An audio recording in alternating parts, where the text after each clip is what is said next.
Alors l'idée c'est d'expliquer un petit peu comment on fait un bon reels. Vous appelez ça comme vous voulez. Alors Exactement. c'est un Donc, peu, on parlait tout à l'heure et tu me disais que c'est un peu comme une sorte de recette. c'est une sorte de recette, exactement. En fait, vous ne le savez pas, mais vous savez déjà ce que c'est un bon reel.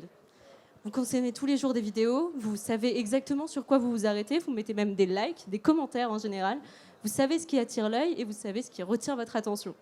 Donc en soi, ce que je suis en train de vous dire, c'est que vous regardez la recette, mais vous ne la retenez pas, en gros.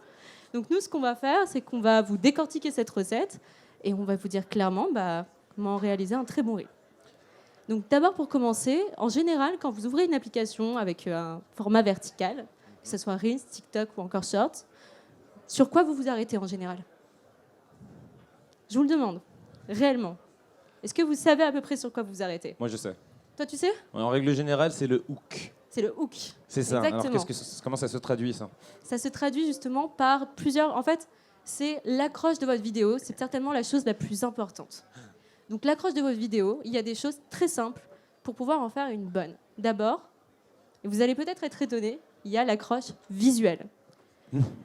De toute l'expérience que j'ai aujourd'hui, je peux vous dire avec beaucoup d'affirmations que quelque chose qui marche dès le départ, c'est quelque chose qui vient du fond, quelque chose qui tombe ou quelque chose qui coule. Vous me regardez comme ça, vous vous dites que c'est un peu bizarre, hein, mais c'est la réalité. En général, quand vous êtes sur les réseaux, vous scrollez avec un mouvement vertical. Donc tout mouvement qui cassera ce mouvement, justement, donc quelque chose qui tombe, quelque chose qui coule, quelque chose qui vient du fond, vous fera vous arrêter directement.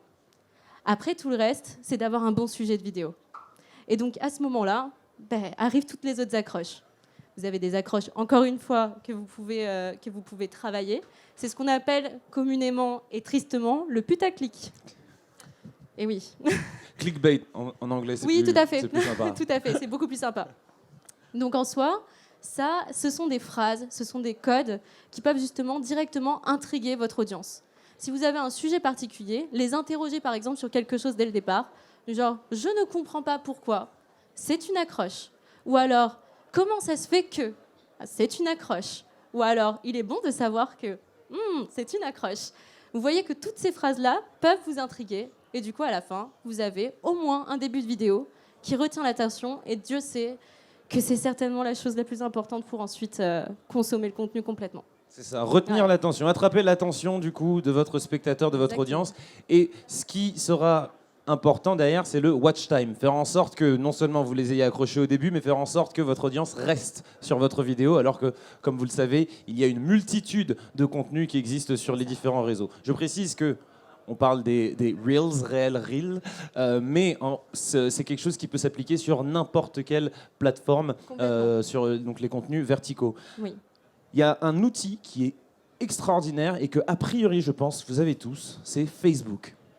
Parce que Facebook, ils ont une petite fonctionnalité qui est absolument géniale. Quand vous voyez un contenu sur Facebook, vous avez la possibilité de liker, d'accord? Vous voyez le petit j'aime. Mais quand vous restez appuyé longtemps dessus, ça vous propose différentes émotions, différents emojis. Donc on va avoir le pouce, le cœur, le solidaire, celui qui le haha, celui qui est choqué, celui qui pleure et celui qui est fâché.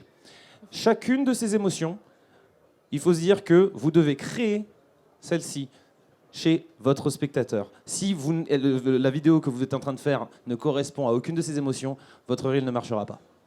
C'est un élément qui est super important. Attrape ton audience et puis derrière, crée une émotion chez eux. On est sur des contenus qui nécessitent absolument de créer de l'engagement. Il faut qu'on ait envie de commenter, il faut qu'on ait envie de liker et de partager. Et pour atteindre cet objectif, il faut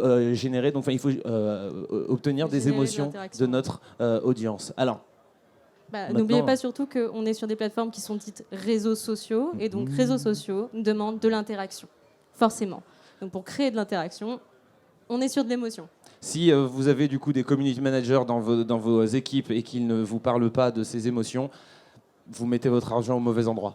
C'est vraiment très important, surtout si vous voulez transformer vos réseaux en business ou si vous voulez utiliser ces réseaux pour développer vos business et vos assets, il faut absolument que vous ayez ces émotions qui soient générées. Donc, essayez d'éviter le cœur, parce que le cœur, c'est le plus fin. Le like, d'abord, on essaie de l'éviter parce qu'il veut tout et rien dire. Mais chercher des émotions. C'est pour ça que souvent, on va voir des créateurs de contenu qui sont professionnalisés dans le fait de faire les gens se fâcher. Parce que quand on se fâche, généralement, on a envie d'écrire un commentaire. Ça fait de l'engagement. Et derrière, on fait vue, reach et toutes ces choses dont on a besoin. Exactement. Le rire aussi, ça marche bien. Le rire, ça marche très très bien. Et en général, ça vous aide non seulement à faire un bon rire et du coup à le regarder jusqu'au bout, mais aussi à engager la communauté envers votre marque. Donc ça, c'est quand même le mieux.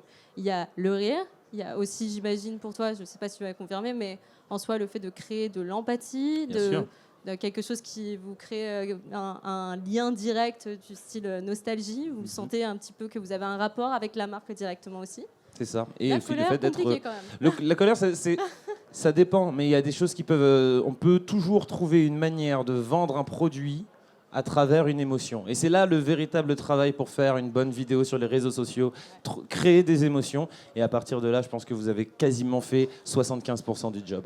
Si vous pouvez aussi avoir un bon visuel, un joli visuel, c'est pas mal. Mais c'est pas primordial d'avoir un beau visuel. C'est d'abord l'émotion et bien évidemment le hook. Le hook, exactement. Si vous avez des questions, n'hésitez pas, parce que je pense que vous en avez tous besoin. C'est ça comme ça. C'est un jugement. Merci beaucoup en tout cas de nous avoir écoutés.